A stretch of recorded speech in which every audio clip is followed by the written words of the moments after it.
আমাদের আজকের রেসিপি প্রোগ্রামে আপনাদের সবাইকে স্বাগত জানাচ্ছি। আমি ফুয়াদ। আর আমাদের আজকের অনুষ্ঠানে অতিথি হিসেবে আছেন আমাদের সবার পরিচিত রেসিপি মেকার শামসু ভাই। তিনি কোনো ধরনের উপাদান, তেল, পেঁয়াজ এবং উপাদান ছাড়াই তিনি সুন্দর রেসিপি দিতে পারেন। আচ্ছা শামসু ভাই, হ্যাঁ জি, ধরেন আজকে গুড়ি বৃষ্টি হচ্ছে, আমার বাড়িতে 3 জন মেহমান চলে আসছে। এইরকম একটা ওয়েদারে আমি কি ধরনের রেসিপি দিতে পারি যাতে আমার মেহমান অনেক খুশি হয়? খিচুড়ি দিবেন না অন্য কিছু? হ্যাঁ, খিচুড়ি দিলে ভালো আচ্ছা হয়। ঠিক আছে, গুড়গুড়ি মিষ্টি ঠান্ডার মধ্যে খিচুড়ি দেয় সবাই পছন্দ করে। আচ্ছা ভাই, তাহলে আমরা একটা এরকম খিচুড়িটা হলো আলাদা একটা ঝরঝরা খিচুড়ি না একবারে এক লগে কোনটা না, এটা সবজি খিচুড়ি হবে না, ঝরঝরা খিচুড়ি আচ্ছা হবে। ওকে, ধন্যবাদ। ঝরঝরা খিচুড়িটা হলো আগে রাইসে থেকে শুরু করি। রাইসটা হবে হলো অরিজিনাল পাকিস্তানি চিকন চাউলটা। ওটা খিচুড়ি চাউল বললেই উনিরা দিবে, দোকানে গেলেই দিবে। ওই চাউলটা আনতে হবে, আইনা সুন্দর করে পয়পস করে ধুয়ে তারপর নেটের মধ্যে ঝরা দিয়ে চাউলটা রেখে দিবে 10-15 মিনিট। ওটা ঝরবো চাউলের সবচেয়ে ভাত। এখন চাউলটা যখন আসবে হালকা একটু হলুদ দিয়ে, একদম হালকা হলুদ দিয়ে ওটার পরিমাণে পানিটা মাপ দিয়ে তারপরে ওটা একটা কড়ার মধ্যে জানি নাড়ন যায়, মানে ঢেকে দিলে তো যেমন এমন করা লাগবে। ওটা কড়ার মধ্যে দিয়ে সুন্দর করে চালটা পানি মেপা দিয়ে যখন বড় খাইব নামিয়ে থুয়ে দিবে। থুয়ে দেওয়ার পরে ওটা আধা ঘন্টা তুলেও অসুবিধা নেই, আধা ঘন্টা ওটা রয়েছে থাক। চালটা কিন্তু ফুটে নেয়, থাকবোই, পুরানো টেনশন করার দরকার নেই। গেলে হলো মাংসের মধ্যে মাংসটা সুন্দর করে পিস করবেন, পরিষ্কার করে। ব্রয়লার মুরগিটা পিসের সাইজটা কেমন হবে? এই যে এরকম, এই যে 1 ইঞ্চি সাইজ। বড় হলে আমার ময় মশলা ঢুকবো না, ওরা খেয়ে শান্তি পাবে না, সাদা মেহমান তো। ওটা এই যে এই সাইজ হবে।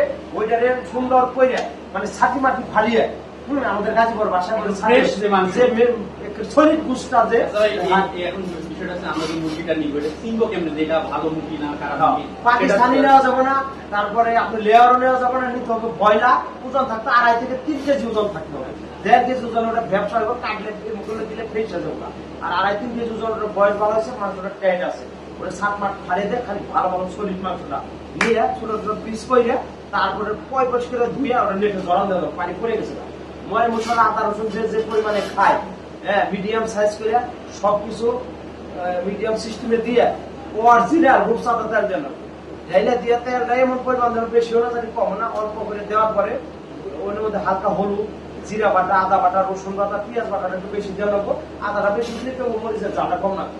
কাঁচামরিচ 2-3টা ফালটা করে দিয়ে দেন। ওই যে খিচুড়ির মধ্যে এরকম লম্বা লম্বা সুজা সবুজ কালার কাঁচামরিচ কিন্তু ছাইড়া দেওয়া হয়েছে, দিয়ে নাড়া দেওয়া হয়েছে। ওটা তো ফুলে টলটল হয়ে রয়েছে, ওটাকে এমনি ডলা দিব আপনি দিয়ে খিচুড়ি নজর লয়ে আমার তো সালাদ আছে ওটা করে দিতেছি।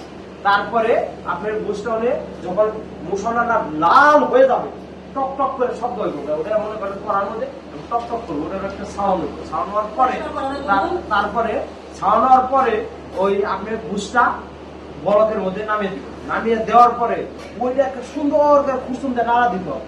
নাড়া দেওয়ার পরে ওই ভুষটা আগুনের যে তাপটা ওটা কেমন থাকবে? তাপটা ঢিপি বেশি জুড়ে দিলে আমার ওই যে ময় মশলা করার মধ্যে ধরে দেবো। দেওয়ার পরে ওই ভুষটাকে নেড়ে যখন কষা নেবো, উপরটা লাল কালার এলো, কালার না হলুদ না কিছু না, লাল টক করে উপরটা একটা সর করবো। কাজের উপরের বাজার হলুদ বন্ধে যেরকম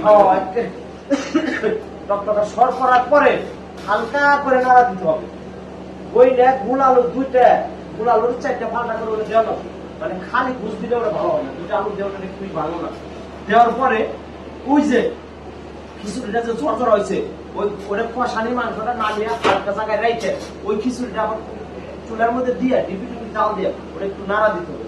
নাড়া দিলেও পরে রোসা করলে কিছুটা ঝরঝরা ফুলে রয়েছে, একবার পানি খেয়ে আলাইছে ফুলে রয়েছে, ঠিক আছে, টলটল হয়ে রয়েছে একবার। আচ্ছা ওটা টিভিতে দেখবা যে মানে ওটা আসলে সিদ্ধ হয়েছে কিনা, ওইটা একটু হালকা নাড়া দিয়ে সরিয়ে দিয়ে ফ্যানের নিচে রাখলে আরো ভালো হয়। আর একটা চুলের উপরে রেখে যে ওই যে পুষ্টা যে নামে রাখছো ওইটা আবার চুলে দিবে, দিয়ে একটু হানি চিনি দিলে বা একটু লবণ হয়েছে কিনা একটু টেস্ট করার পরে হালকা ঝুল দিবে। বেশি ঝুলকে এখন মানুষ খায় না, বেশি ঝুল খায় না। এটা গুনার মতো মানে একটু ভিজা ভিজা থাকো না, কিছু মধ্যে করো না। হওয়ার পরে জল লাল লাল হবে, একটু ডলা বলছে, হ্যাঁ তারপরে বুঝতে নামে না। ওটা খাওয়ার মতো সালাদ না লাগবো। সালাদ মানে তোমাকে দেখে আসবো না। সালাদের আইটেমটা হলো শসা এরকম সুজা বেরুনের মতো এইরকম সুজা থাকবো, ঠিক আছে, উপরটা সবুজ খালা থাকবো, শীতটা থাকবো সবুজ, উপরটা হুঙ্গা থাকবো। হুঙ্গা হলো গাজীপুরের ভাষায় কয় বুঝে উপরটা। ওইটা থাকবে।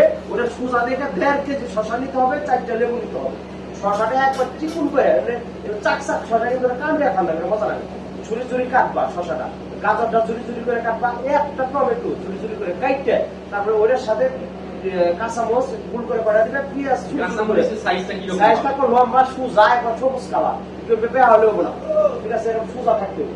থাকার পরে ওইটা ক্যাশ ক্যাশ করে কাইটা দিয়ে একটু হালকা ধরে মধ্যে দেয়, একটু রং একটু ফল চাইবে, এমনি করে করলে তারপরে আপনার কি হবে, ওই সালাদটা হবে। সালাদের উপর এরকম লম্বা লম্বা আছে, এখন টাকা ছড়িয়ে দেবে। সরিষার তেল দিলে আমার একটু ভালো হয়, সেটা হয় উপর দিয়ে। আর কাঁচা মধ্যে কয়টা রাখবো, যেমন ভদ্রলোক কামড় দেখায়, আমরা একটা পেঁয়াজের ভালো রাখবো, কামড় দিব তোমার কাছে। আর লেবুটা সুন্দর করে চল রাখবে, চল দিয়ে সুন্দর করে সাইডে রাখবা। তারপরে ভালো প্লেটে খাইবে দিবে, গ্লাস থাকবে, দেওয়ার পরে শেষে যদি ঠান্ডা খাবার চাও সেভেন হইলো, আর খিচুড়ির সাথে দই হয় না, খিচুড়ির সাথে ঠান্ডাই হয়, বিরিয়ানির সাথে দই হয়, ঠিক আছে। আচ্ছা। ওকে, খাওয়া দাওয়া শেষ, যেমন বিদায়। ওকে, তাহলে দর্শক আপনারা শুনলেন, বৃষ্টির দিনের আপনাদের বাড়িতে যদি কোনো আত্মীয় স্বজন আসে, তাহলে আপনারা শামসু ভাইয়ের এই রেসিপিটা আপনারা অ্যাপ্লাই করতে পারেন। অবশ্যই আশা করি ভালো হবে। যেহেতু আমাদের এটা উপাদান ছাড়াই রান্না ছিল, আমরা আপনাদেরকে দিতে পারলাম না। আর আপনাদের দাওয়াত থাকলে এইরকম বৃষ্টির দিনে আপনারা আমাদের বাড়িতে বা শামসু ভাইয়ের বাড়িতে আসলে এটা আর কি আপনারা পেয়ে যাবেন। ধন্যবাদ সবাইকে।